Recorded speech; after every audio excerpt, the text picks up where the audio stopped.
Regarding yung telepono. Sabi ka yan. Kanino ba siya pag to? Tulog na tulog. Sabi ko siya sa akin, sino may tumatawag sa'yo?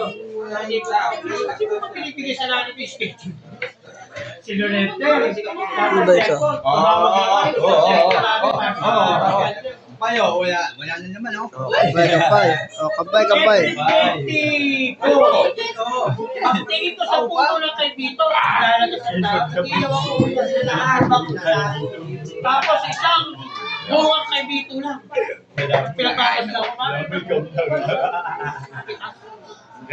Pagdating lang ang alas 7, yung table, inuba kami.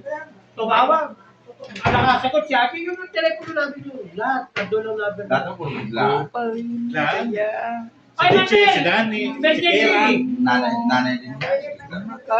si Lola, si Chate, Sabi yan, sa si Lelo.